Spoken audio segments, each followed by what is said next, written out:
4.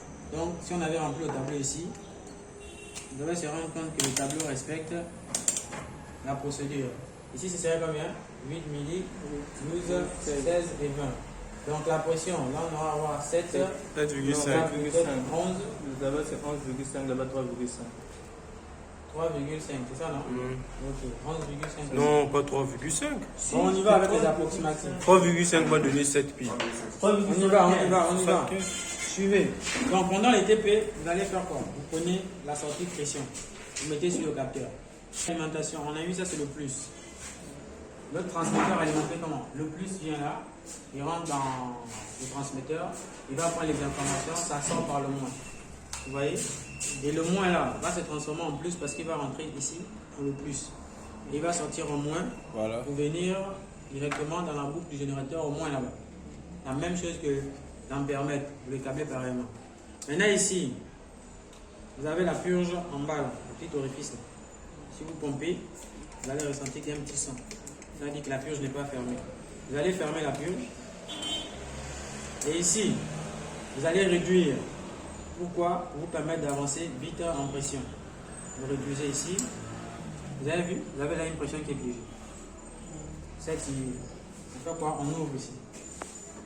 On est redescendu à 4 mA. Là, on ferme. On va pomper une fois. Vous voyez le courant est passé à 10. Il y en a combien de psy? 4 psy. Et là, on est déjà à 13.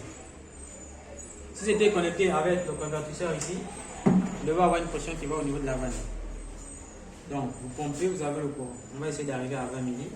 On a 19 et là, on a 20 milli. Ça fait combien? Ça fait 9 psy. Donc ici, 9 PSI, c'est où? On est moins de 75%.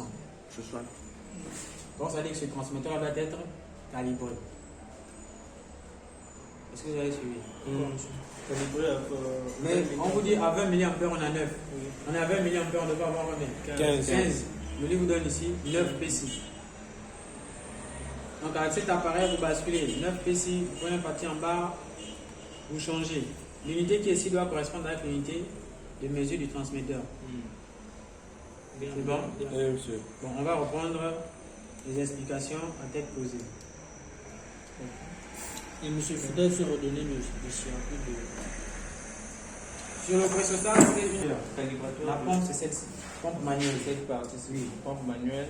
Et ça, c'est un calibrateur qui te permet de lire le courant en milliampères ou les millivolts.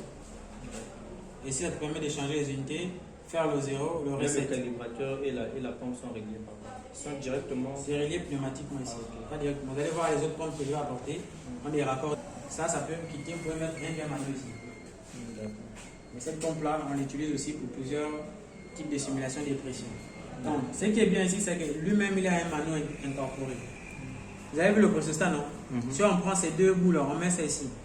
On pompe. Une fois qu'on va faire ceci. On récupère. Là, il faut prendre comment les deux. Il fallait qu'on refasse d'abord. Vous nous expliquez d'abord ce que vous avez dit. Tout le. On repart. Allons-y sur le. Là, vous avez dit.